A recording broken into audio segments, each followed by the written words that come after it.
जय श्री राधे राधे श्याम हरि बोल। जय श्री राधे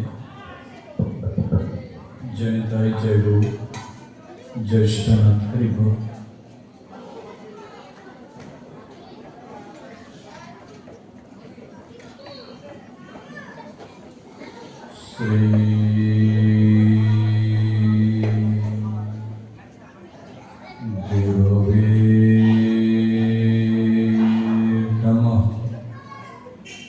श्री परम गुरवे नमः। श्री पर गुरवे नमः। श्री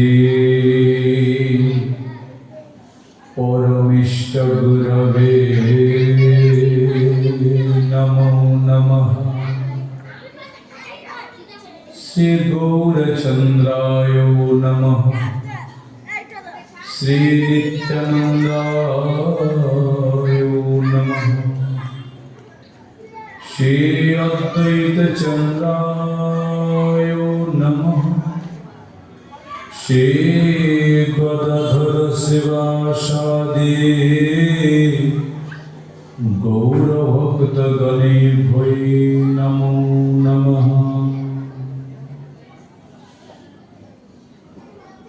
संसार दावानलो निरोधकोत्राणाय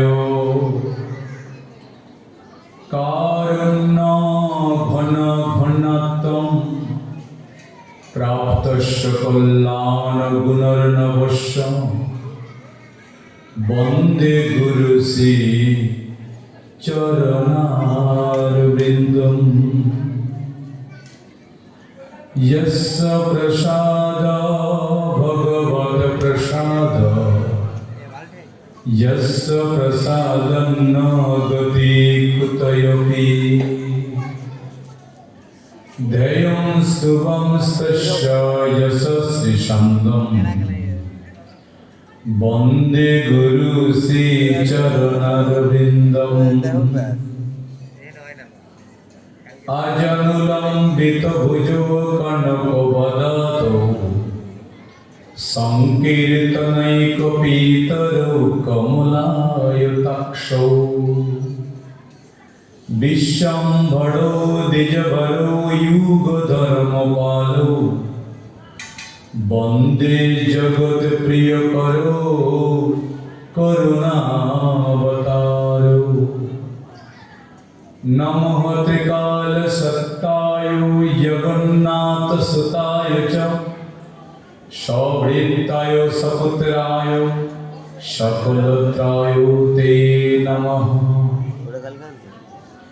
कृष्णाय वसुदेवाय देवकीनन्दनाय च नन्दगोपकुमाराय गोविन्दाय नमो नमः। तुलसीकाननं यत्र यत्र पद्मवनानि च गीतामृतं पठनं यत्र तत्र सन्निहितः हरिः। दुर्गमे पथिमेन्धस्य खलदपादुर्गतिर्मुहुः सकृपायश्चिदानेन शान्त सन्त बलं बलं शान्त सन्त बलं बलम्। जय जय श्री गुरु निताय गौर सीतनाथ प्रमानंदे हरि हरि बोल।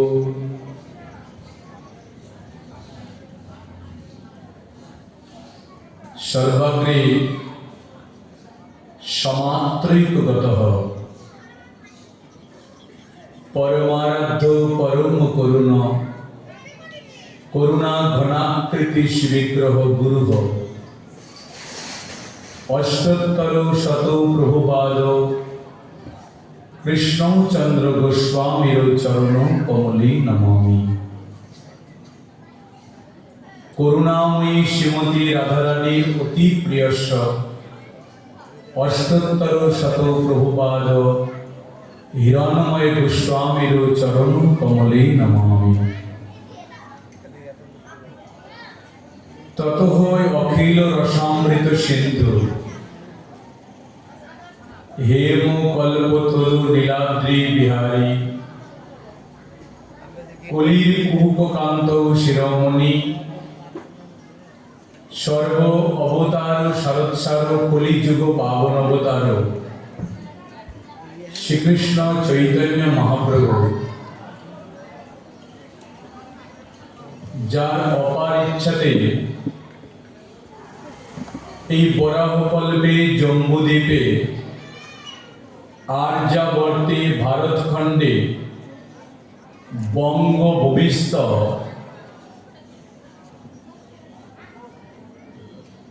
অত্র ভূমিতে অর্থাৎ এই রানার স্পোর্টিং ক্লাবের পক্ষ থেকে রানার উৎসব উপলক্ষে চতুর্থ দিবসীয় যে শিক্ষা স্বাস্থ্য সংস্কৃতির উপরে একটি মহতি এই আলোচনা সভা, নৃত্য গীত অঙ্কন সর্বোপরি সমাজ সংস্কারমূলক আনন্দবর্ধক সর্বোৎকৃষ্ট চমৎকারিত আধুনিক সমাজে শ্রীমদ্ ভগবদ গীতা অর্থাৎ আমাদের ধর্মের যে অমৃত রসাস্বাদনমূলক শ্রীমদ্ ভগবদ গীতার এই যে অনুষ্ঠানের প্রারম্ভে এই ক্লাবের সমস্ত সদস্যবৃন্দরা তৎসঙ্গে অত্র এলাকার প্রমুখ সজ্জনেরা এই বৃহৎ একটি বিষয় যা বর্তমান সমাজকে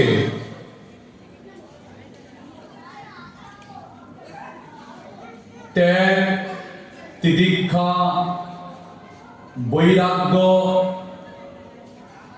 তৎসঙ্গে ধর্মমুখী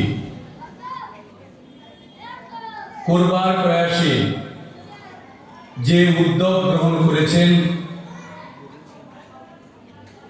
তাকে এই মাদৃশ অধমের পক্ষ থেকে সর্বাগ্রে আমি বিনম্রভাবে আমি বলতে চাই যে এই সভাটা যেন আমাদের অনেক এগিয়ে নিয়ে যাবে, এই প্রোগ্রামকে সুন্দর করবে।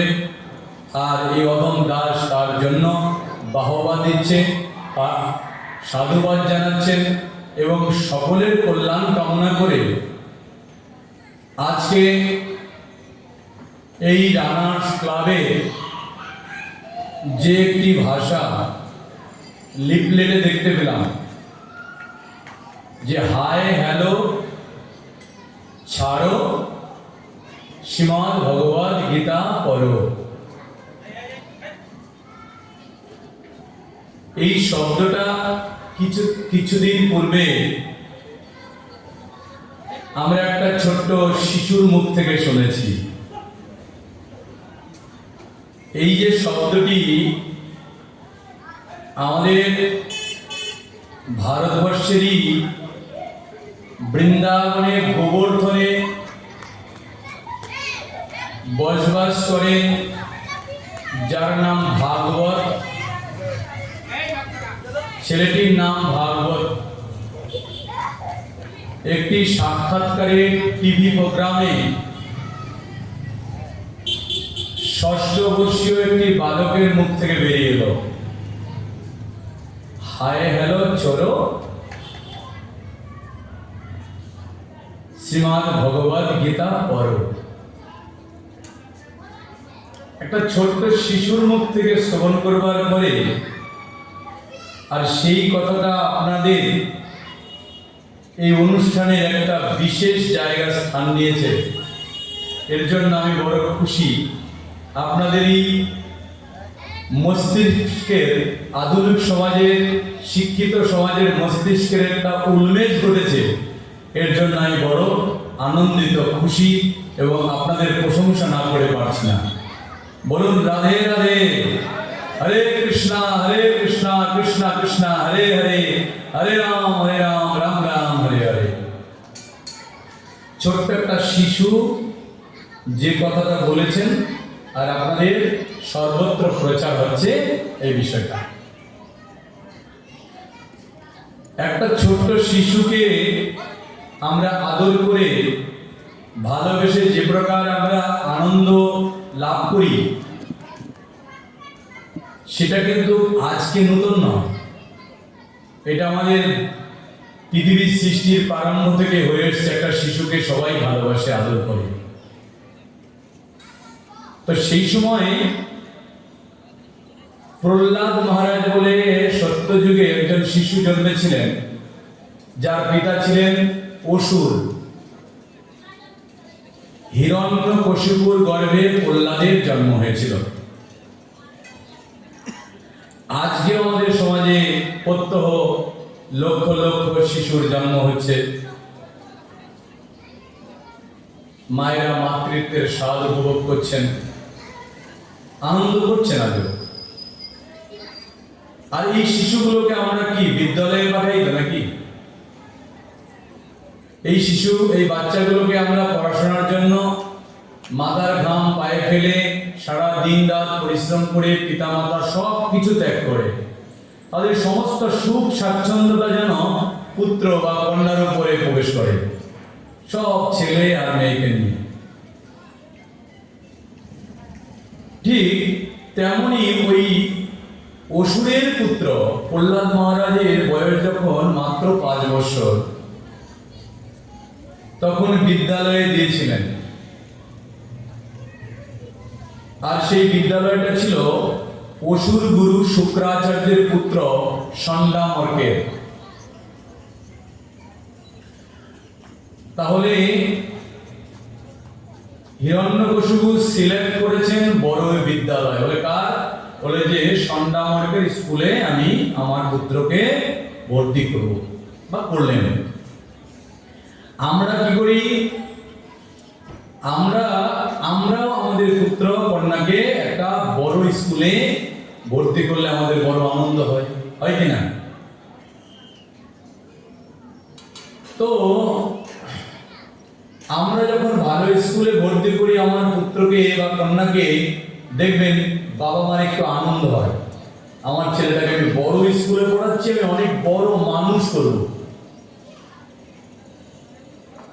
উদ্দেশ্যটা কিন্তু একটাই, আমি আমার পুত্রকে অনেক বড় মানুষ করব।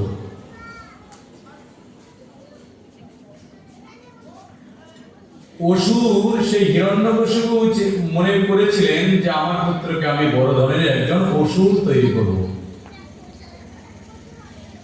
তো আমরা স্কুলে বাচ্চাকে ভর্তি করে কি করি?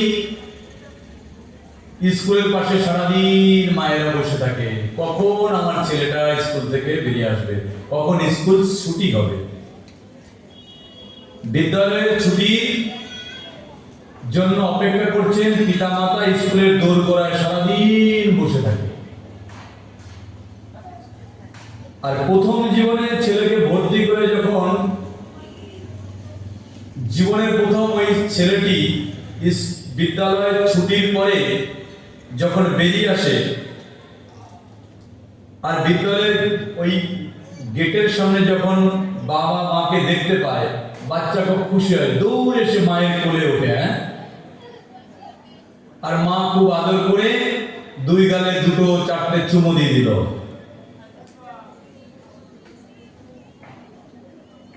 আর সেই বালক বড় খুশি হলো। আর মা বা পিতা জিজ্ঞেস করলো বাচ্চাকে, বাবা তোমার ম্যাডাম কি পড়িয়েছে? আর সেই বাচ্চার মুখ থেকে যখন বেরিয়ে আসে পুসি ক্যাট, পুসি ক্যাট, মানে যে স্কুলে আপনি ভর্তি করলেন আপনার ছেলেটি, আপনার ছেলের মুখ থেকে জীবনে বেরোলো পুসি ক্যাট, ডগ, র্যাট। আর আপনি ভীষণ খুশি, আমার ছেলেটা দেখো ইংরেজি শিখেছে, আমার পুত্র ইংরেজি শিখেছে, খুব খুশি হলেন।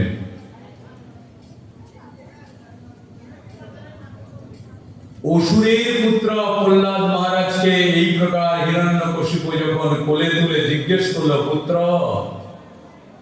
তোমার মাস্টারমশাই তোমায় কি পড়িয়েছে বাবা? ওই ছোট্ট শিশু প্রহ্লাদ মহারাজ বললেন, পিতা শ্রবণম কীর্তনম বিষ্ণু স্মরণম পাদো সেবনম অর্চনম বন্দনম দাক্ষ আত্মনিবেদনম। খুব মন দিয়ে শুনবেন। বললেন শ্রবণম কীর্তনম বিষ্ণু শরণম। জীবনে যদি কেউ বড় হতে চায়, সর্বাগ্রে পিতা, সবার আগে শুনতে হবে, আগে শ্রবণ শিখতে হবে। আগে বক্তা হওয়ার আগে আপনাকে ভালো করে শ্রবণ শিখতে হবে। আর শ্রবণ করতে করতে আপনি কি করবেন? বলতে বলতে শিখবেন, কীর্তন করতে পারবেন। আর যখন আপনি বলতে শিখবেন, দেখবেন আপনার একটা আনুগত্য আসবে জীবনে। তো বলবার তাৎপর্য এই, একটা ছোট্ট শিশু, উত্তরপ্রদেশের একটা শিশু, যার নাম ভাগবত, আপনারা ইউটিউব খুললে বা মোবাইল খুললে ফেসবুকে দেখতে পাচ্ছেন, বর্তমান ভাইরাল হয়েছে ছেলেটি। এই বাচ্চা ছেলেটি এই অমৃত একটা বাণীকে আপনাদের এই মডার্নাইজেশনে যুব সমাজের পক্ষ থেকে, এই রানার ক্লাবের পক্ষ থেকে সেই কথাটাকে ভাইরাল করেছেন বলে তার কথাটাকে সামনে রেখে আমাদের সমাজ জীবনে গীতার, ধর্মের, শাস্ত্রের কত প্রয়োজনীয়তা তার উপরে একটা বিশেষ আলোকপাত করে আমার মতো মাদ্রি অদম দাসকে আপনাদের অনুষ্ঠানের প্রারম্ভে উদ্বোধনী কথা দ্বারা আপনাদের এই অনুষ্ঠানকে সুন্দর পূত পবিত্র করবার প্রয়াসে দেশ, দশ, সমাজ, রাষ্ট্রের উন্নতি করবার জন্য, তৎসঙ্গে আপনার মানবিকতার উন্নতি উন্মেষ করবার প্রয়াসে এই গীতা পাঠের ব্যবস্থা করেছেন। তার জন্য আপনাদের সহস্র সহস্র ধন্যবাদ জ্ঞাপন করছি। বলুন ভাগবত মহাপুরাণ কি, শ্রীমদ্ ভগবদ গীতামৃত কি। তবে আমি যখন আপনাদের সভা মণ্ডপে প্রথম এলাম, আমি দেখছিলাম অনেক ছোট্ট ছোট্ট শিশুরা এখানে তাদের কোন একটি প্রতিযোগিতার সঙ্গে তারা পরমানন্দ লাভ করছিলেন। অনুষ্ঠানটা কি ছিল? যেমন খুশি আঁকো। একটু কথা বলুন, আমি ঠিক মনে পড়ছে না কি ছিল। একটু আগে যে প্রোগ্রামটা হলো দুপুরবেলা, অঙ্কন প্রতিযোগিতা, মানে যেমন খুশি আঁকো। আজ এখন যদি বাচ্চাগুলোকে আপনারা কিছুক্ষণের জন্য রাখতে পারতেন, আমাদের কথা যদি ওদের হৃদয়ে একটা দাগ কাটতো না জীবনে, এই শিশু অনেক বড় হয়ে যেত। আমি একটু কষ্ট পাচ্ছি যে সেই ছোট্ট ছোট্ট ছেলেমেয়েরা এখন আমার সামনে নেই। আগামীকাল থেকে জায়গা দিতে পারবেন না এখানে, আমি শুনেছি অনেক বড় সভা হয়, কিন্তু ধর্মের কথা যেখানে, সেখানে আপনি কোনোদিনও বেশি সংখ্যক মানুষ পাবেন না। তো আপনারা যে উদ্দেশ্য নিয়ে এই অনুষ্ঠানটা শুরু করেছেন সেটা কি? সর্বাগ্রে লিখেছেন শিক্ষা, আর সেই শিক্ষা দিয়েই আপনারা শুরু করেছেন অঙ্কন প্রতিযোগিতা। আরে জীবনে অনেক রকম বাইরের অঙ্কন আমরা করতে পারি, কিন্তু আমাদের যে নিখিল সনাতন ধর্মের ধর্ম অবলম্বনকারী যারা সন্ত সমীরা মহাত্মাগণ আছেন না, তাদের চিঠিচারণের দ্বারা, তাদের চরিত্রাবলীর গুণকীর্তন দ্বারা আমাদের ধর্মের সনাতনীদের সেই অমৃত বার্তা যদি আজকে ওদের শিশুদের মধ্যে আমরা ওই অঙ্কন করে দিতে পারতাম না, তারা সারা জীবন ভুলতো না। এই বাচ্চা, এই চুপচাপ বসো, সামনে বসে কথা বলবে না, ফাংশন নয়, কালকে থেকে কথা বলবে। তাহলে কি করবার জন্য অঙ্কন হচ্ছিল? শিক্ষার জন্য। আর নাম দিয়েছেন অনুষ্ঠান নাম শিক্ষা স্বাস্থ্য সংস্কৃতি। এই শিক্ষা নিয়ে আজকে আলোচনা। বলি শিক্ষা কাকে বলে? এক পক্ষ বলবেন আপনার তো গীতার উপরে আলোচনা করবার কথা ছিল। হ্যাঁ মহারাজ ছিল। এই শিক্ষা, এই গীতা অমৃত শিক্ষা। শিক্ষা কয় প্রকার? শিক্ষা কাকে বলে? শিক্ষা দুই প্রকার। একটি শিক্ষা জড় শিক্ষা, আরেকটি শিক্ষার নাম পরা শিক্ষা। একটি শিক্ষার নাম জড় শিক্ষা, আরেকটি শিক্ষার নাম পরা শিক্ষা।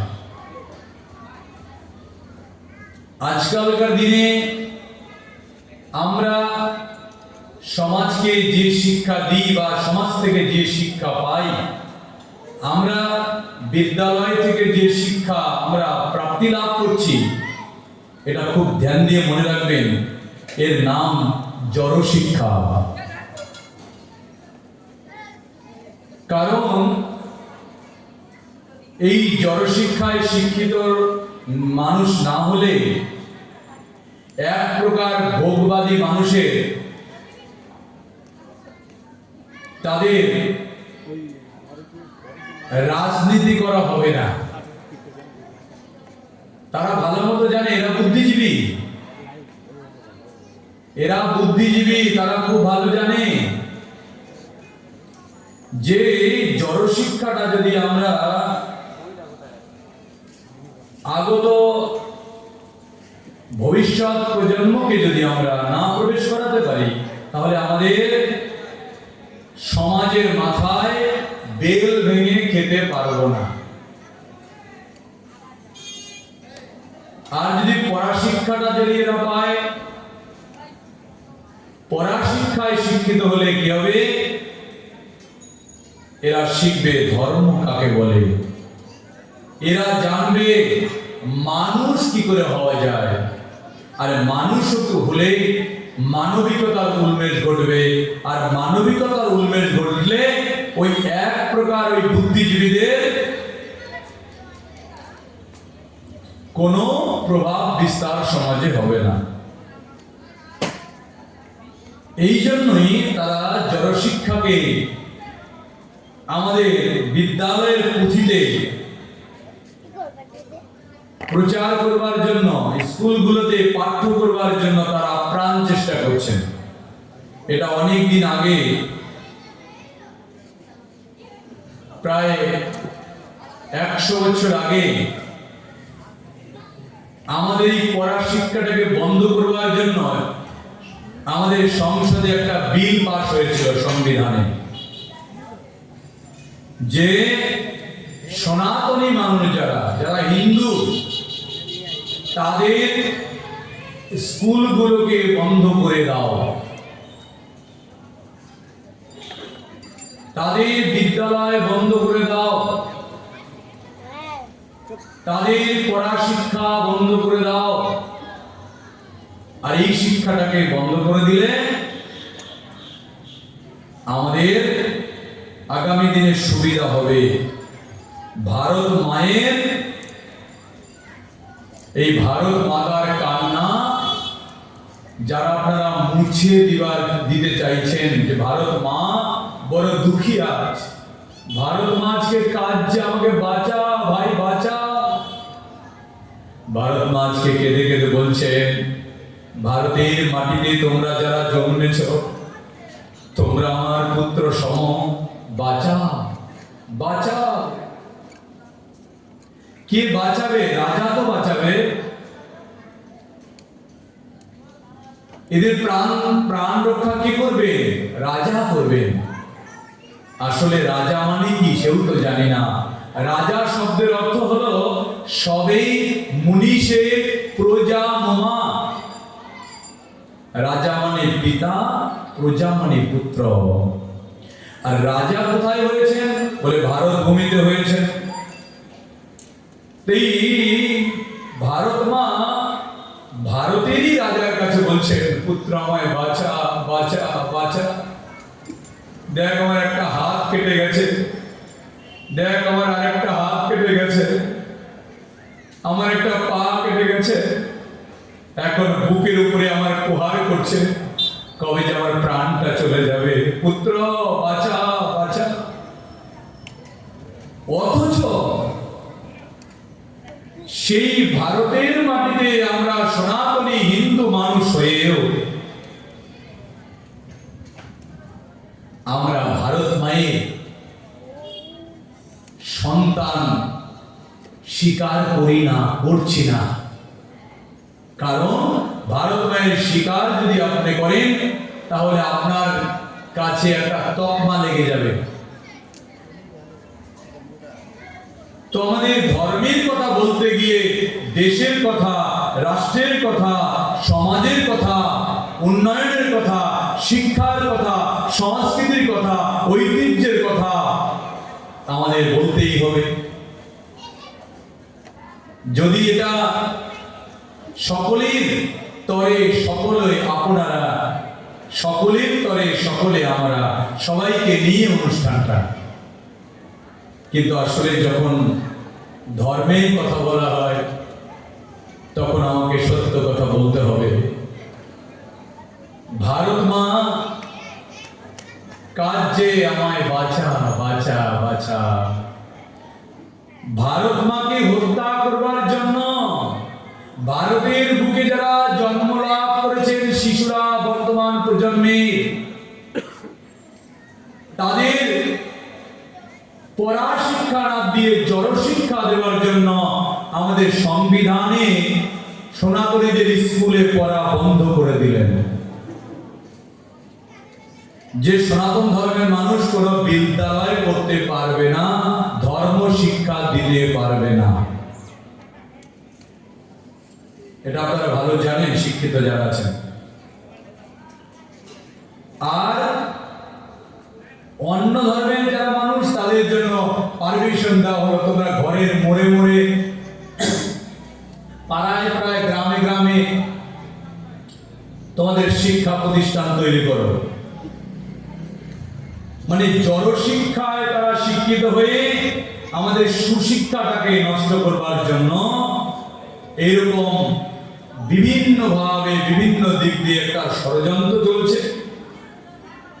আর আপনাদের কাছে আমি করদরে নিবেদন করছি, আপনাদের শুভবুদ্ধি হয়েছে যদি আপনারাও জড় শিক্ষাটাকে পরিত্যাগ করে যে পড়া শিক্ষার ধ্বজা, গীতার কথা উল্লেখ করেছেন, ধর্মের কথা উল্লেখ করছেন, আপনাদের জয় হোক, আমাদের ধর্মেরও জয় হোক, আমাদের সমাজ সংস্কার হোক।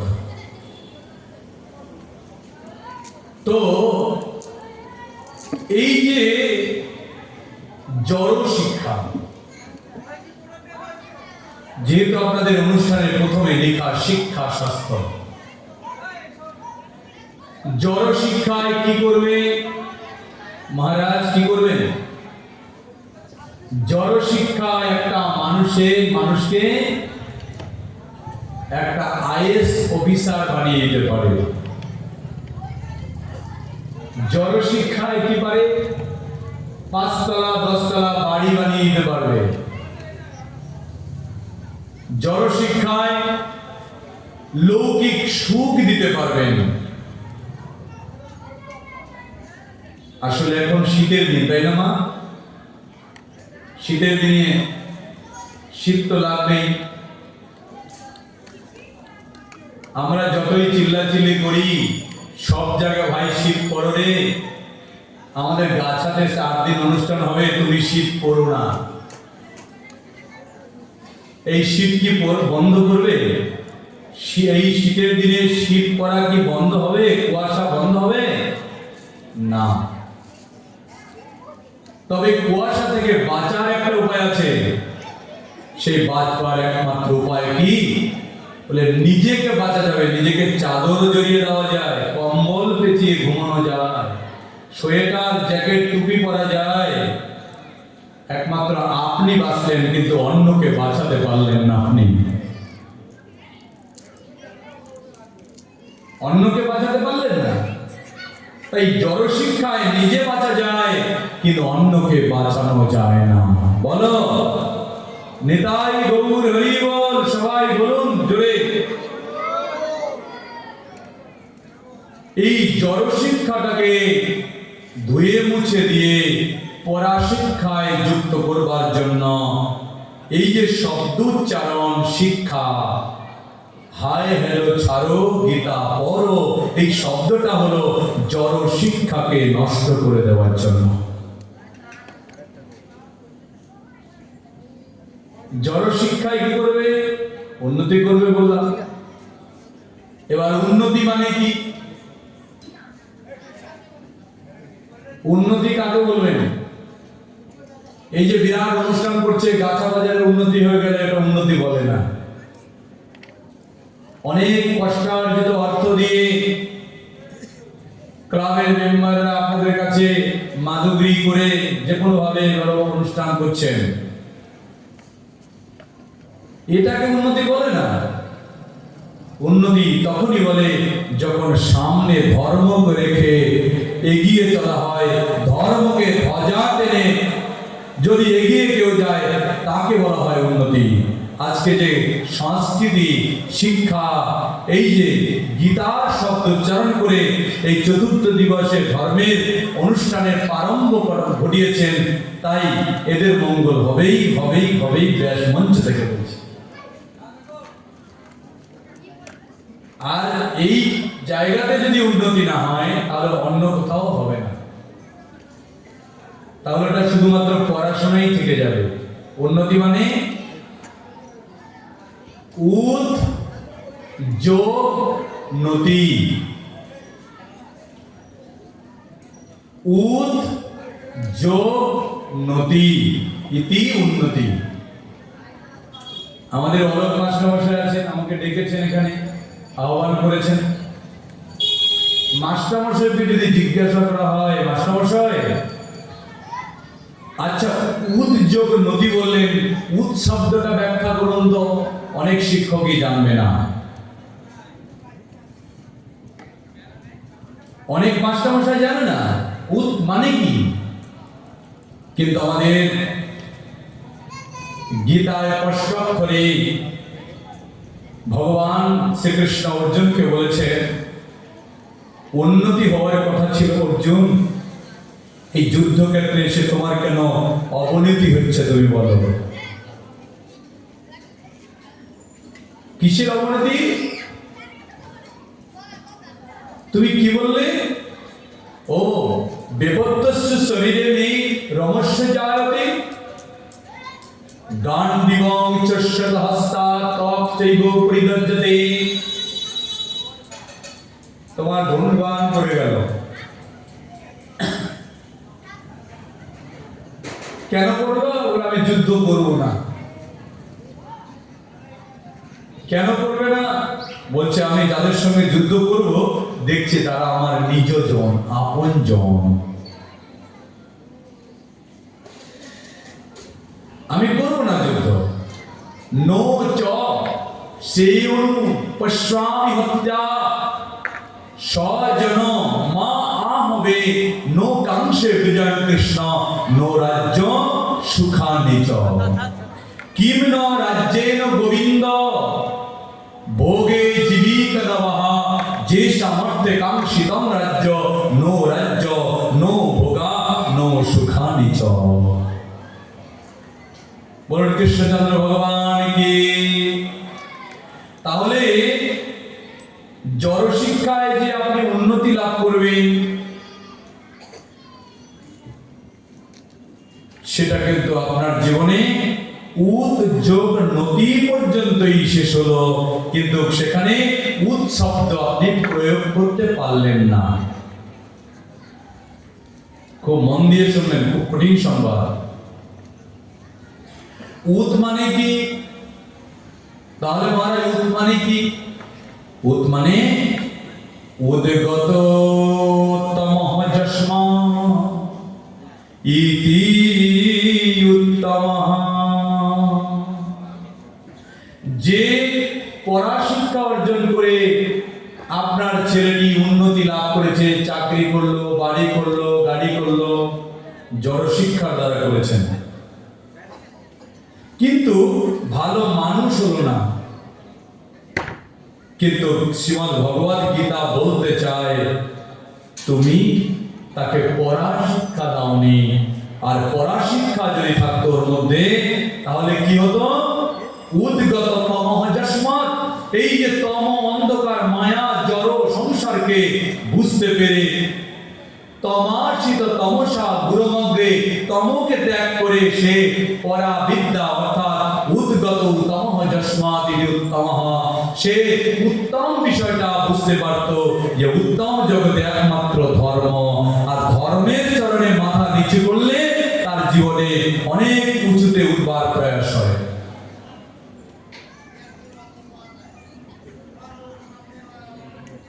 ধর্ম ধর্ম যে প্রতিপালন করে, আর ধর্মের দ্বারা কি শিক্ষা প্রাপ্ত হই আমরা? ন্যায়। ধর্মে আমরা ন্যায় শিক্ষা পাই। ধর্মে আমরা কি শিক্ষা পাই? তিতিক্ষা পাই। ধর্মে আমরা কি পাই? ধর্মে আমরা পাই কি? শ্রদ্ধা পাই। ধর্ম করলে আমরা কি পাই? মৈত্রী পাই, মৈত্রী। ধর্ম করলে আমরা কি পাই? ধর্ম করলে আমরা ক্রিয়া পাই, ক্রিয়া। এই ধর্মকে দক্ষ প্রজাপতি তার প্রসূতি মহারানীর গর্ভে 60টি কন্যা জন্মেছিল। তার মধ্যে চাঁদের সঙ্গে চন্দ্রের সঙ্গে 27 জনের বিবাহ হলো, আর 13 জনের বিবাহ দিয়েছিল ধর্মের সঙ্গে। তাই কোন মানুষ যদি ধর্মকে আশ্রয় করেন তাহলে এই বিষয়গুলো লাভ করবেন। ত্যাগ, তিতিক্ষা, বৈরাগ্য, সদাচার, নিয়মানুবর্তিতা, আদর্শ, শরণাগতি, ক্রিয়া, শ্রদ্ধা, নিবেদন, বুদ্ধি, মেধা, ধৃতি, ভ্রু, সর্বোপরি পাবেন মূরতি। তার সামনে ভগবান এসে দাঁড়াবেন। তাহলে সেই শিক্ষাকে বলা হয় পড়া শিক্ষা। আপনি বুকে হাত দিয়ে বলুন, আপনার মধ্যে আছে, আমার মধ্যে আছে পড়া শিক্ষা আছে কি?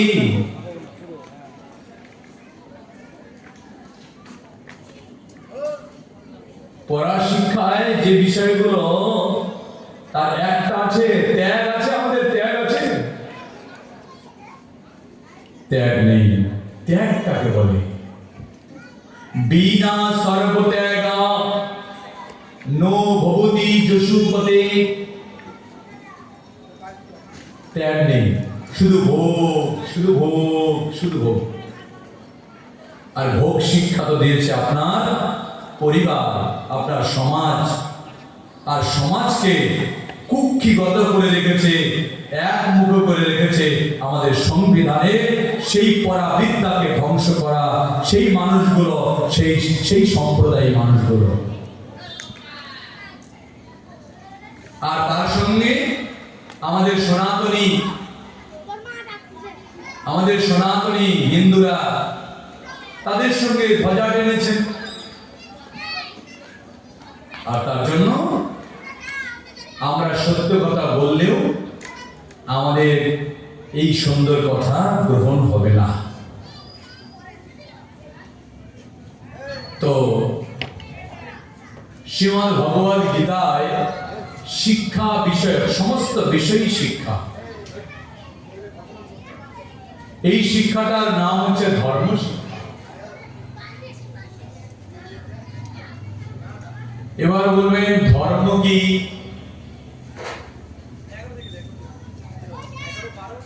ধর্ম কি বলে আমরা এখানে অনেক বড় কিছুদিন আগে রাস উৎসব করলাম। কি আমাদের বাড়িতে বাড়িতে কালী পূজা করি, আমরা দুর্গা পূজা করি, আমরা অনেক বড় বড় মহতী অনুষ্ঠান করি। আসলে কি এটা ধর্ম? ওই 2 ঘন্টা আর 8 ঘন্টার কথায় ধর্মকে বোঝানো সম্ভব নয়। তবে ধর্ম শব্দের অর্থ হলো অপবর্গ। ধর্মের শব্দের অর্থ হলো অপবর্গ। এবার বলবেন ধর্ম যাও বা বুঝতাম মহারাজ, অপবর্গ কথাটা আরো বুঝতে পারছি না। অপবর্গ মানে আমাদের ভাগবত মহাপুরাণে সুত গোস্বামী পাদ বললেন, ধর্মস্য ঝা অপবর্গস্য নাথু থায় কল্পতে ইতি ধর্ম। বলবেন এবার আপনি সংস্কৃত বললেন, আরো বুঝলাম না। তবে ধর্ম মানে সহজ সরল ভাবে বলা হয়েছে,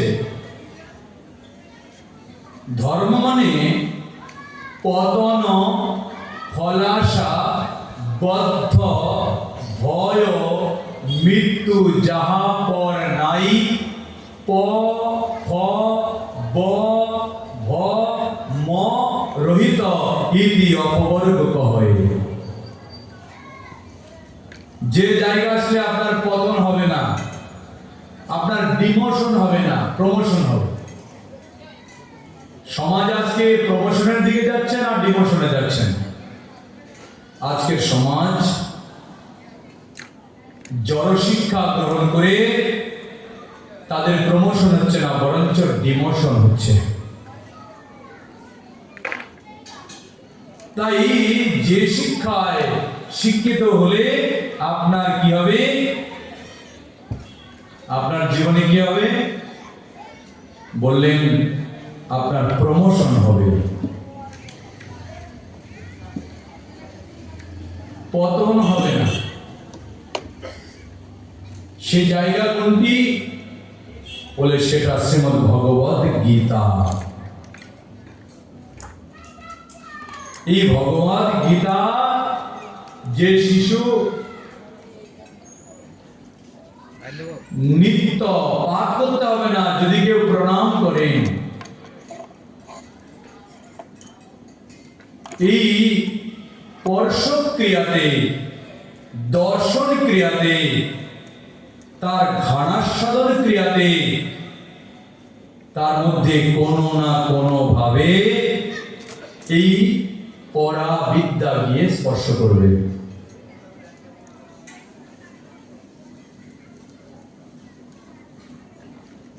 আমাদের বর্তমান সমাজে সোজা বাংলা কথায় বলতে, যদি প্রত্যেকটি ঘরে ঘরে প্রত্যেকটি শিশুর সামনে যেদিন চলে গেছে গেছে, বর্তমান সমাজে যদি আমরা গীতা জ্ঞান না দিতে পারি, গীতাকে আশ্রয় করাতে না পারি,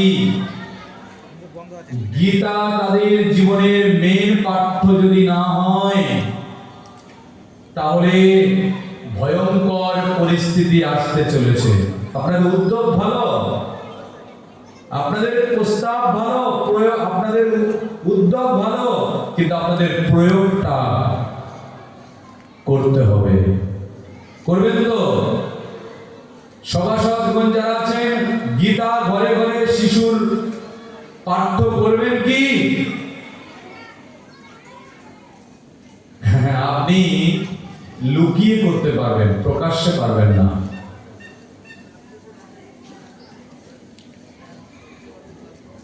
আপনি লুকিয়ে করতে পারবেন, প্রকাশ্যে পারবেন না।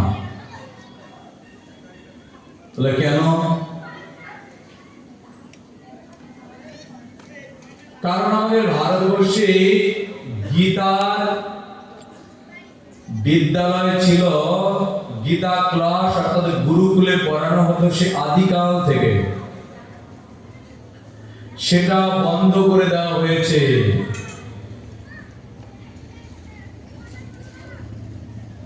এই গুরুকুল বন্ধ করে দেওয়া হয়েছে। আর আপনি যদি প্রকাশ্যে এটা করাতে চান, আপনাকে একটা ব্যানার লাগিয়ে দেবে, উনি সাম্প্রদায়িক, একটা নির্দিষ্ট সম্প্রদায় নিয়ে কথা বলছেন। উনি তো মানব ধর্মের কথা বলছেন, আমরা তো মানুষ। গীতায় না বলেছেন সমিন্দ্র রাম সর্বত্র সমবুদ্ধয়া তে পাপ্নবন্তি মামেব সর্বভূতৈহি রতঃ। ইনি তো তাহলে সাম্প্রদায়িক না। আমাদের শিক্ষা গ্রহণ করছেন বিদেশ। আপনি যান রাশিয়ায়, যান আপনি, যান নাইজেরিয়া, আমাদের গীতা তাদের পাঠ্য, কম্পালসারি পাঠ্য পুস্তকের সঙ্গে যুক্ত করেছেন, তাদের সংবিধানে পাশ করে। আমাদের শ্রীমদ্ ভগবদ গীতা তাদের পাঠ্য।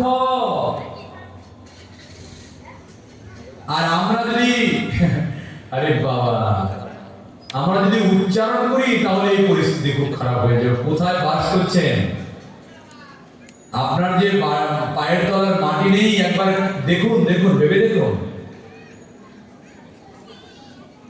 গীতা জ্ঞানম পরমম জ্ঞানম, গীতা মে পরমে বিদ্যা, গীতা পরম তপঃ, গীতা পরম ধর্ম, গীতা আমাদের জীবন, গীতা আমাদের প্রাণ, গীতা আমাদের সংস্কৃতি, গীতা আমাদের মা, গীতা আমার ধর্ম। আর সেই গীতার কথা বললে, আমার ভগবানের কথা বললে, আজকে সমাজের মানুষের অবস্থা দেখুন। এই জন্যই সংকল্প নিন, এত লক্ষ লক্ষ টাকা ব্যয় করে আপনারা সমাজটাকে যদি গীতামুখী করতে চান, তাহলে কিছুটা প্রয়োগ বিধান করুন। প্রত্যেকটা ঘরে ঘরে গিয়ে আপনারা গীতা বিলিয়ে দিন।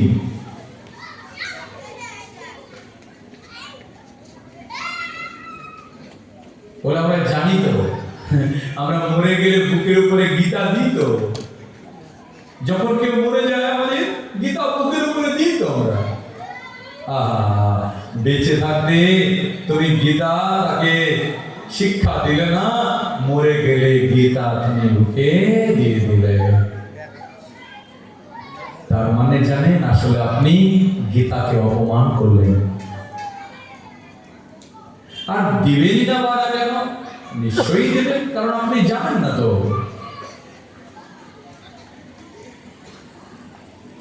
আপনি জানেন না তো। বলে জানি জানি জানি জানি, গীতা আমাদের মূল গ্রন্থ, জানি।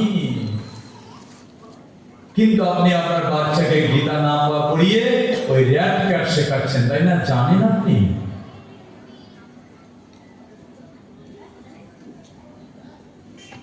ওই জানেন আপনি, ওই রকমই জানেন।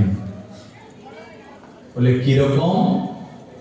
ওই আপনি ওই ভীষ্মদেবের, মহাভারতের যে নেতা ছিল না, ওই বড় নেতাটা ভীষ্মদেব, ওই যে কাশীরাজের 3 কন্যাকে যে বীরত্বের সঙ্গে যুদ্ধ করে নিয়ে এলেন, ওই যে শান্তনু পুত্র, যে সংকল্প করলেন, বুক কুঞ্চিত করে সংকল্প করলেন, আমি কোনোদিন বিবাহ করব না।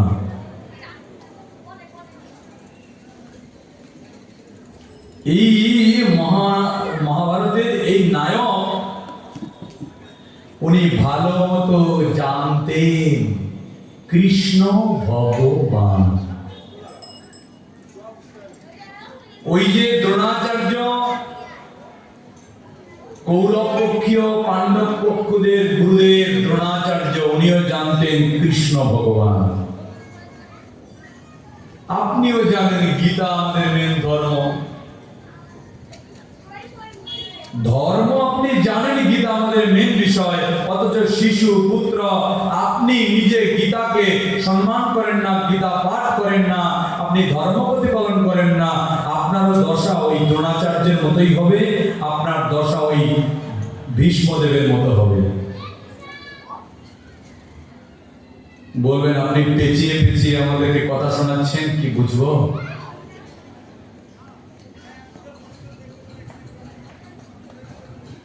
শ্রীমদ্ ভগবদ গীতা আমার সামনে মঙ্গলাচরণে লেখা আছে। মঙ্গলাচরণে বলেছেন, ভীষ্ম দ্রোণতটা যয়োদ্রত জলা গান্ধার নীলোৎপলা শৈল গাহবতী ত্রিপেন বহনি কর্ণেন বেলাকুলা অশ্বত্থামা বিকর্ণ ঘোর মকরা দুর্যোধন আবর্তিনী সৌতীর্ণ খলু পাণ্ডব রণ নদী কৈবর্ত কেশবা।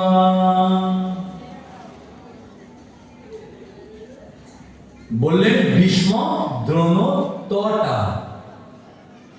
তট শব্দের অর্থ, অফিস থেকে শুনবেন, মাস্টার মশাইরা শুনবেন মন দিয়ে, তট শব্দটা এক বচন, তটা মানে দ্বিবচন।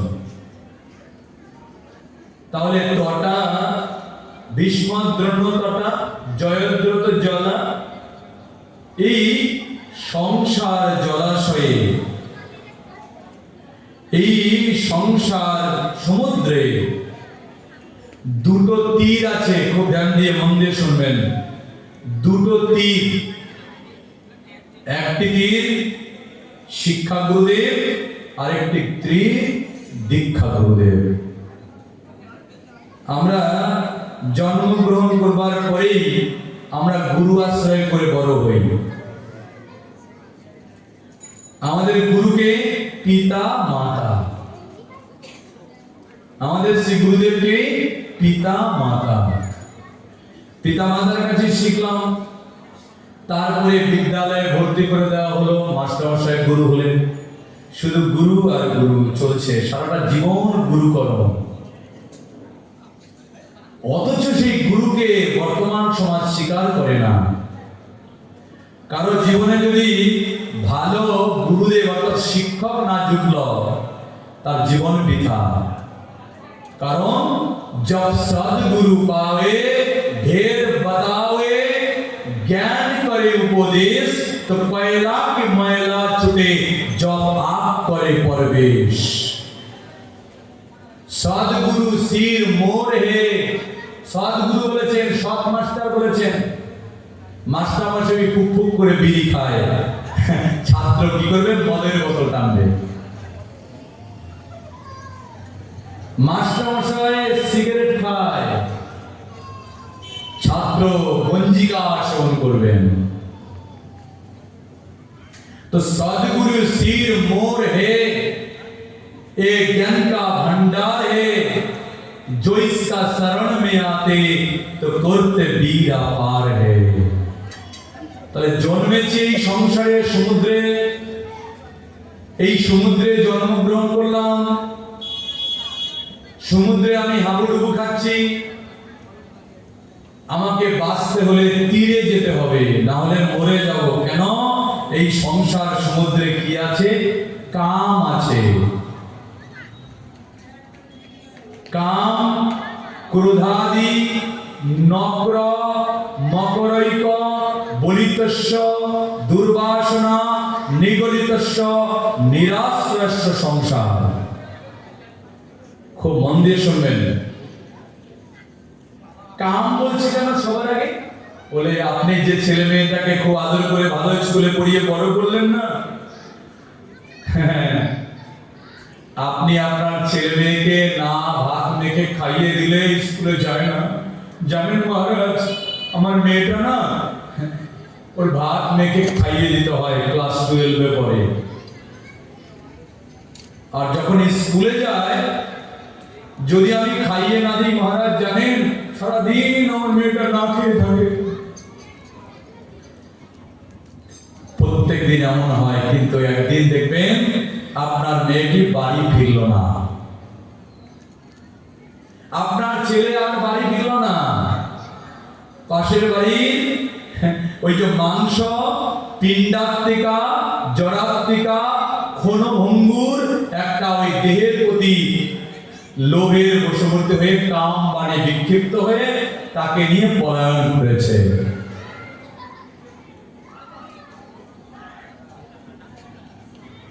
তো কাম, ক্রোধাদি, নক্র, মকরৈক যে সংসারে, যে ঘরে, যে সংসারে, সেখানে আমরা বসবাস করছি। আমাদেরকে বাঁচতে হলে তীরে যেতে হবে।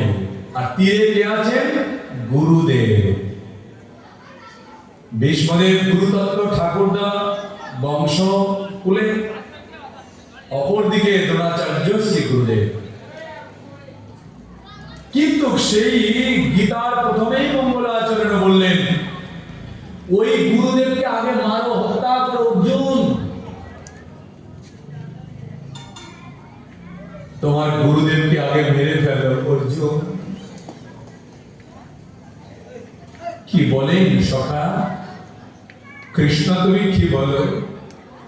গুরুদেবকে কখনো মারা যায়? এই কথা উচ্চারণ করলেই তো পাপ হয়।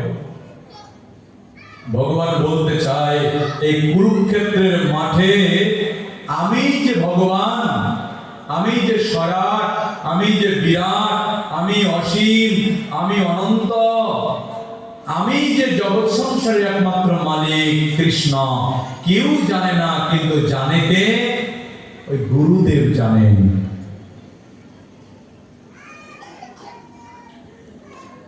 তোমার যে গুরুদেব আছে না, দ্রোণাচার্য জানেন আমি ভগবান, অথচ দেখলে দেখলে দেখলে দেখলে ওই যে তীর নিয়ে দাঁড়িয়ে আছে আমাকে মারবে বলে।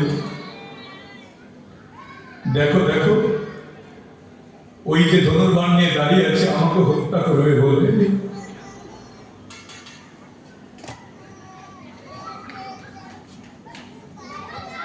তুমি ওই গুরুদেবকে আগে হত্যা করো। জানে কৃষ্ণ ভগবান, অথচ সেই কৌরবদের পক্ষপাতিত্ব করলেন, দুর্যোধনের পক্ষে নিলেন। তা আমরা সবাই জানি গীতা আমাদের ধর্ম, গীতা আমাদের পান, গীতা আমাদের পাঠ করতে হবে, গীতা আমাদের মরার সময় বুকের মধ্যে দিতে হবে। কিন্তু গীতা যে প্রত্যেকটা শিশুর শিক্ষা দিতে হবে, প্রত্যেকটা বাড়িতে বাড়িতে গীতা পড়াতে হবে, প্রত্যেকটা বাড়িতে বাড়িতে গীতার আলো জাগরণ করতে হবে, সেটা নেই। তার মানে আপনিও পিতা মাতা নয়, অর্থাৎ আপনি যে পিতামাতা, আপনার বেঁচে থাকার অধিকার নেই। পিতামাতাকে বন্ধু বলে, তাই না? দেখবেন এখনকার কিছু কিছু মেয়ের আগেও বলতো, আমার মা না আমার বন্ধুর মতো। আবার আমার বাবা জানো, আমার পিতা জানো, বন্ধুর মতো।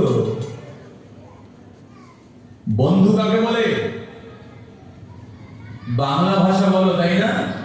বন্ধু কাকে বলে? বন্ধন কথা থেকে জাত হয়েছে বন্ধু কথাটি। যে পিতামাতা ন্যায়, ধর্ম, শাস্ত্র, সাধু, গুরু, বৈষ্ণব, সমাজ, রাষ্ট্রের সংস্কারের সঙ্গে বেঁধে দেয়, নীতির সঙ্গে বেঁধে দেয়, তাকে কি বলে? তাকে বন্ধু বলে। আপনার ছেলেটা ওই শিবের মাথায় জল ঢালতে যাবে, বম বম বম বম, আপনি একা যেতে দেবেন না। আপনার ছেলে বলল পাশের বাড়ির বন্ধুর সঙ্গে যাব, আপনি ছেড়ে দিবেন।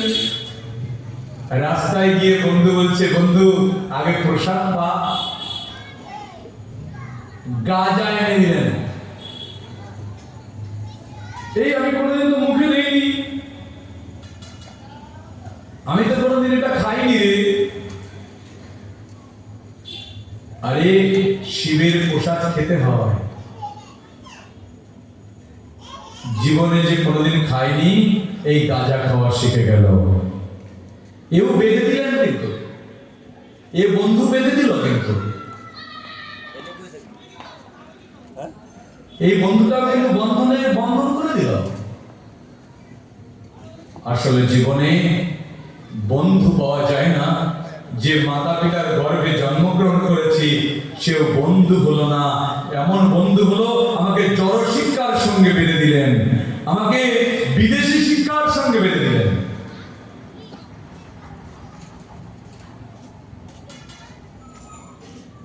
যার মুখ থেকে ডগ ডগ ডগ ডগ শিখেছে না, বিদেশি বিলেতি কুকুর নিয়ে এলো। 2 তলা বাড়ি করেছে, বিলেতি কুকুর রেখেছে।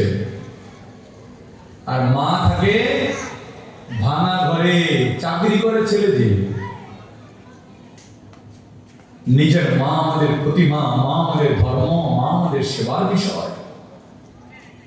সেই মা ঘরে ঢুকতে পারছে না কুকুরের জন্য। বলে কেন? বলে বিদেশে কুকুর পড়তে ভালো লাগে, কুকুর পুষতে ভালো লাগে, কিন্তু দেশের মাকে ত্যাগ করতে ভালো লাগে। দেশের মাকে, নিজের মাকে ত্যাগ করছে, কিন্তু বিদেশি কুকুরকে বাড়িতে পুষছে। নিজের মাকে খেতে দেয় না, কাপড় দেয় না, নিজের মার সেবা করে না, কিন্তু কুকুরের জন্য শয়ে শয়ে হাজার হাজার টাকা প্রত্যহ খরচ হচ্ছে। বলুন হাত তুলুন, হচ্ছে কিনা সমাজে? হাত তুলুন, হচ্ছে কিনা? সত্য বলছি তো নাকি? উনিও তো মা। তো আমাদের ধর্মকে বাদ দিয়ে জড় শিক্ষার সঙ্গে যে বেঁধে দেয়, তাকে বলে একমাত্র কি? বন্ধু নয়, তাকে শত্রু বলবো। সেই পিতামাতা যে ধর্মের সঙ্গে বেঁধে দেয়। বলো রাধে রাধে। সবাই যদি হাত তুলে বলুন রাধে রাধে। আচ্ছা, অনেক দূরে আছেন, আমার কথা শুনতে পাচ্ছেন আপনারা? কারণ ধ্বনি মাধুর্য, এখানে যে সাউন্ড সেট, যার নাম দিয়েছেন আপনারা সাউন্ড সেট, আমরা সাউন্ড সেট বলি না, আমরা বলি ধ্বনি মাধুর্য। এই ধ্বনি আপনাদের কর্ণে পৌঁছেছে কিনা? আমি আস্বাদন করছিলাম যে সেই তো পরম বন্ধু, পরম বন্ধু বলেছেন। সেই তো পরম বন্ধু, সেই পিতা মাতা, শ্রীকৃষ্ণের চরণে যেবা প্রেম ভক্তি দাতা। জন্মে জন্মে পিতা মাতা সবে পায়, কৃষ্ণ ভক্ত পিতা মাতা নাহি মিলিল, না ভজিল হিয়ায়। বাবা মা জীবনে আমরা পাই, বহুবার জন্মেছি, কারো পিতা মাতা হয়েছি, কারো পুত্র হয়েছি, কিন্তু কৃষ্ণ ভক্ত পিতা মাতা ভাগ্যে জোটেনি। কৃষ্ণ ভক্ত পিতা মাতা আমাদের ভাগ্যে লাভ হয় না। তাই আমাকে পরাবিদ্যার সঙ্গে বাঁধতে পারেনি, আমাকে গীতা জ্ঞান দিতে পারেনি, আমাকে লৌকিক জড় শিক্ষা পরাশিক্ষা দিয়ে বড় করেছেন। তাই লিখে রাখুন, আমার দ্বারা দেশ দশ রাষ্ট্রের মঙ্গল হবে না। তাই যে পিতামাতা জানেন গীতা পাঠ করা উচিত, ধর্ম করা উচিত, অথচ সেই পিতামাতাকে বলছেন, সেই গুরুদেবকে বলছেন যে অর্জুন তুমি মারো মারো মারো মারো। 18 দিন যুদ্ধ হয়েছে, কুরুক্ষেত্রের যুদ্ধ হয়েছে 18 দিন, তার মধ্যে 11 দিন যুদ্ধ হয়েছে ঠাকুরদার সঙ্গে, মানে যিনি কৃষ্ণকে জানেন। আর আপনিও যদি ভগবানকে জানেন, গীতা আমাদের মূল গ্রন্থ, ঘরে রাখা প্রয়োজন, পাঠ করা প্রয়োজন, জানেন, জেনেও যদি আপনার পুত্রকে এই শিক্ষা না দেন, তাহলে যদি জড় শিক্ষায় শিক্ষিত করেন, আপনাকেও একদিন মরতে হবে কুরুক্ষেত্রের যুদ্ধে।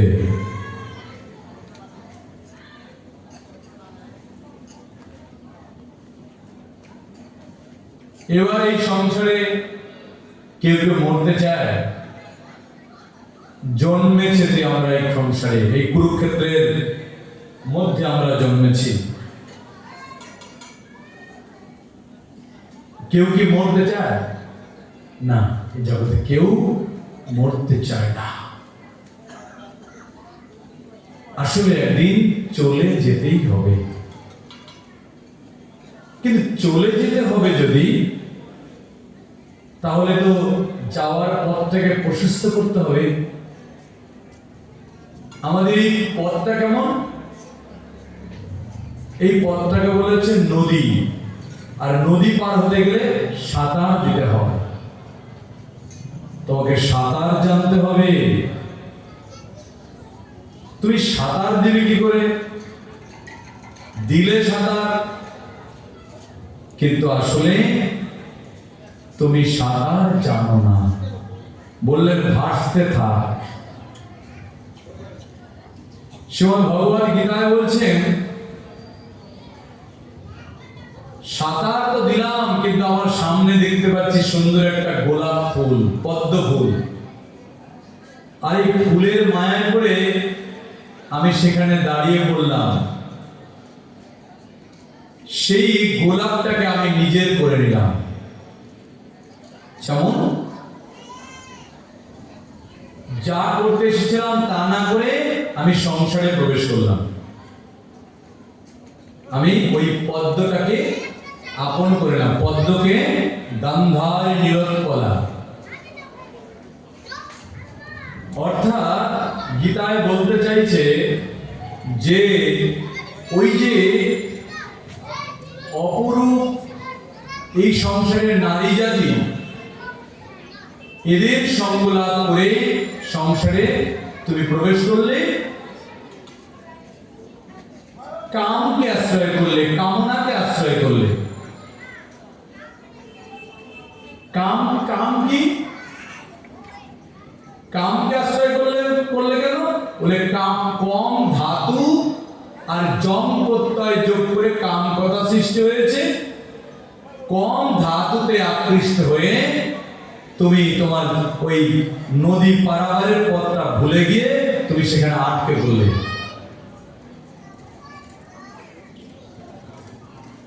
তো আটকে পড়েছে ভালো, আটকে পড়েছে ভালো, কিন্তু একদিকে সাঁতার জানো না, অপরদিকে কাম কামনার সঙ্গে তুমি আটকে পড়েছ।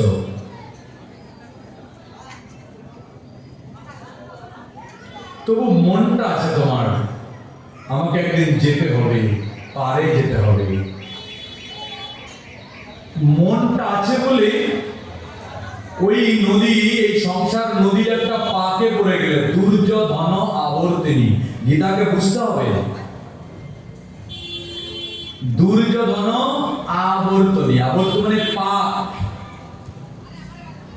আবর্তনী মানে পাক। নদীর পাকে যে পড়েছে সে কোনোদিন বাঁচে না, আর অনেক সময় বেঁচে যায়। পাক কি করে, কিছু পাকে ফেলে দূরে ছিটকে ফেলে দেয়। নদীর পাড়ে যাদের বাড়ি তারা ভালো জানবেন, পাকে কি করে ছিটকে দূরে ফেলে দেয়। কিন্তু যদি ছিটকে ফেলে দিল তোমাকে, যদি নদীর চড়ায় গিয়ে আটকে যাও, তুমি নদীর চরে যদি আটকে পড়ো, তাহলে তোমার মরণ হলো না। খুব মন দিয়ে শুনবেন। তখন তোমার একটু নিঃশ্বাস প্রশ্বাস ফেললে, নিঃশ্বাস ফেলে বাহ বাঁচলাম বাঁচলাম বাঁচলাম। তো জন্ম মৃত্যুর চক্রে আমরা জন্মেছি এই জায়গাতে, এই দুর্যোধনের আবর্তনী করে। কর্ণেন বেলা করা, এই যে কুরুক্ষেত্রের যুদ্ধে যে কর্ণ, সম্রাট কর্ণ, এই কর্ণ হলো সংসার চক্রের বেলা তোলা একটু আশ্রয়ের জায়গা। এর ত্যাগ আছে, এর নীতি আছে, ধর্ম আছে। এ প্রতিজ্ঞা ভঙ্গ করে না। এই বাচ্চারা, এই বাচ্চারা, এই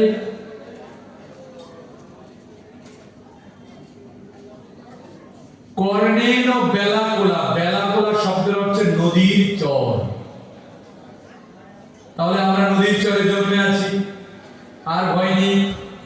কিন্তু যার মনে আছে আমাদের একদিন যেতে হবে ভগবানের চরণে, আবার কবে বন্যা আসবে, ভাসতে ভাসতে আমরা সেই কবে তীরে পৌঁছাবো সদ্গুরুদেবের চরণে। বন্যা কি আর জীবনে আসবে? কারণ নদীর বাঁধ হয়েছে, গঙ্গা নদীর তীরে অনেক বাঁধ দিয়েছে, বড় বড় বাঁধ হয়েছে, আর জল তোমাদের গাছা বাজারে প্রবেশ করে না।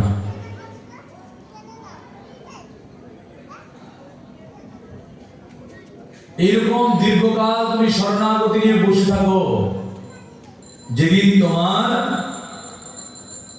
আবার কোনোদিন বন্যা আসবে। কারণ বন্যা আসবে না, যদি আসে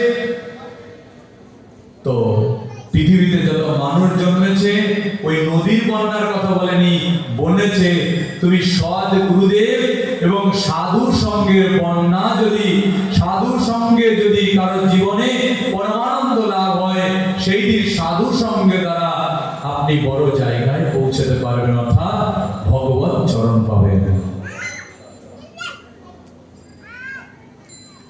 তাই শ্রীমদ্ ভগবত গীতা বলতে চাইছে, তুমি ভব সমুদ্রে হাবুডুবু খাচ্ছ, এখানে আপন বলতে কেউ নেই। খুব মন দিয়ে শুনবেন। তুমি ভব সমুদ্রে হাবুডুবু খাচ্ছ, এখানে আপন বলতে কেউ নেই। তোমাকে যুদ্ধ করতে হবে, এই সংসার যুদ্ধে জয়লাভ করতে হবে। আর সংসার যুদ্ধে জয়লাভ সেই করবে যে ধর্মকে আশ্রয় করে আমার ভগবানকে রথের সারথি করে রেখেছেন, তিনি একমাত্র জয়লাভ করবেন। বলুন কৃষ্ণচন্দ্র ভগবান কি।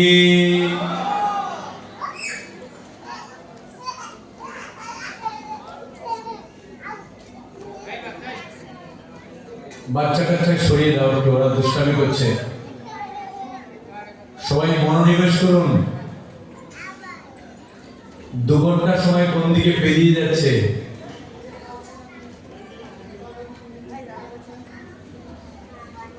তো বলবার তাৎপর্য ভগবত গীতায় যে তুমি আজকে একজন কুরুক্ষেত্রের যোদ্ধা নও, বলে এই যোদ্ধাকে অর্জুন। আর অর্জুনকে গীতার সর্বাঙ্গে প্রাথমিক শিক্ষা অর্জুনকে। অর্জুন মানে আমি। মন দিয়ে শুনবেন, অর্জুন আমি, জীবাত্মা। জীবাত্মা আমি কোথায় অবস্থান করছি? আমি চতুর্দলের সেই সমান বায়ুকে আশ্রয় করে আমি শ্বেত বর্ণরূপী সমান বায়ুকে আশ্রয় করে তেজ তত্ত্ব রূপে আমি জীবাত্মা এই সংসার কুরুক্ষেত্রে দাঁড়িয়ে আছে। আর ভগবান কৃষ্ণকে ইনি সহস্রারে, দ্বিদলের উপরে সহস্রারে আমার রথের সারথি হয়ে দাঁড়িয়ে আছে।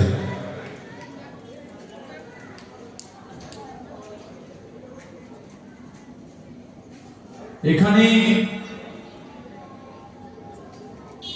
ভীমকে, এই যে যোদ্ধারা কুরুক্ষেত্রের যুদ্ধে যে যোদ্ধারা, ভীমকে, ভীম আমাদের যে বাতাস গ্রহণ করছে তার মধ্যে যে বিজ্ঞানের ভাষায় অক্সিজেন, যা আমাদেরকে প্রাণকে ধারণ করে রেখেছেন, এই ভীম হলেন এই প্রাণ বায়ু। নকুল সহদেব বাইরে, এই জন্যই তো স্বামী বিবেকানন্দ বলেছিলেন গীতা পাঠ করার থেকে মাঠে গিয়ে ফুটবল খেলোগে, তবু তোমার শরীর চর্চা হবে। আর শরীর চর্চা হলে কিছুদিন তুমি ভালো থাকতে পারবে। আর গীতা বুঝতে হলে তোমাকে অত সহজ নয়। নকুলকে, নকুল হচ্ছে কুরুক্ষেত্রের যুদ্ধে সবচেয়ে সুন্দর পুরুষ। তিনি আমাদের শরীরের ব্লাড, রক্ত। সহদেবকে সবচাইতে যার সহ্য, আমাদের মেয়ে।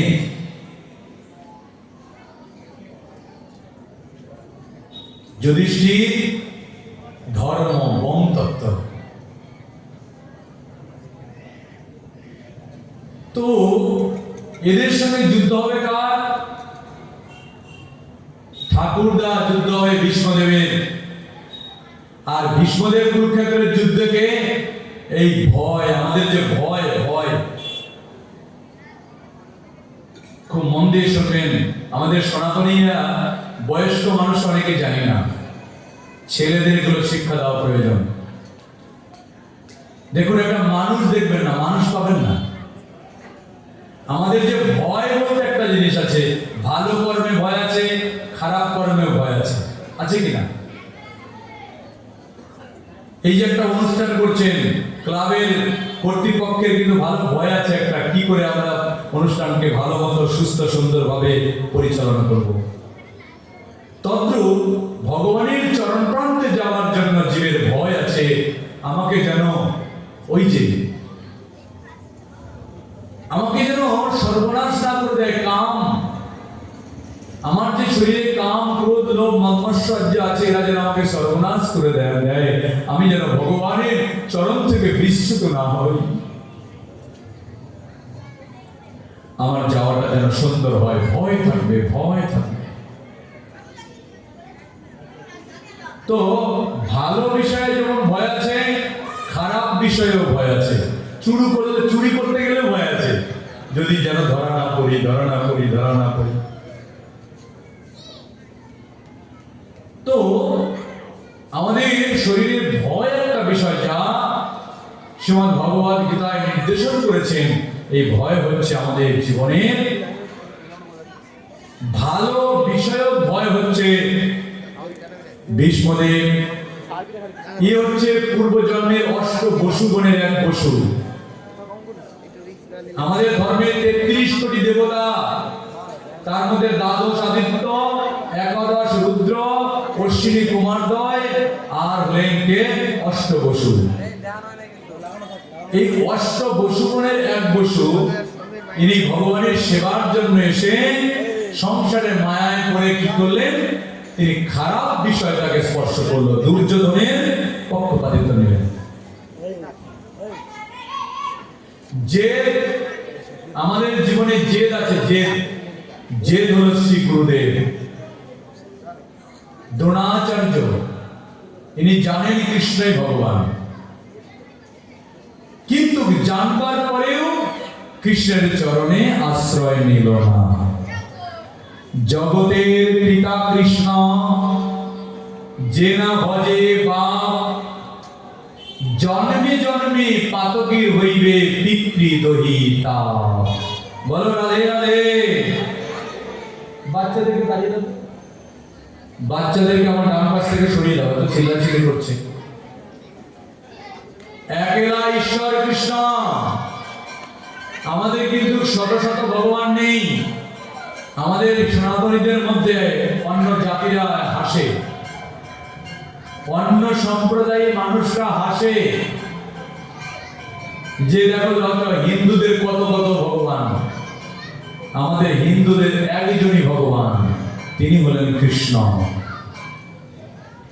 কৃষ্ণস্তু ভগবান স্বয়ং, আর সব ভিত্ত, যে জয়িছে না চায় সে তৈছে করে নিত্য। একলা ঈশ্বর কৃষ্ণ, একলা ঈশ্বর ভগবান কৃষ্ণ। তাই সংসারে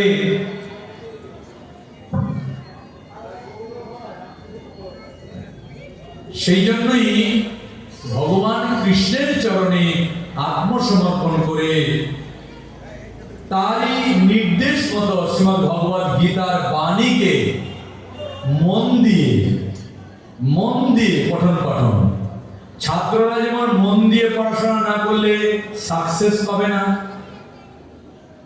মন দিয়ে পড়বে কেন? কারণ ওরা জড়বিদ্যা শিখছে, আর জড়বিদ্যা মানে মায়া, আর মায়াকে আশ্রয় করলে সে সুখী হচ্ছেন। আর বিদ্যার্থী তো তপস্বী, আর তপস্বীকে ত্যাগ করতে হবে, সুখ ভোগ করলে হবে না। সুখার্থী ন, প্রত্যেকটা বাচ্চাদের এটা জানা উচিত। সুখার্থী ন কুত বিদ্যা, বিদ্যার্থী ন কুত সুখম।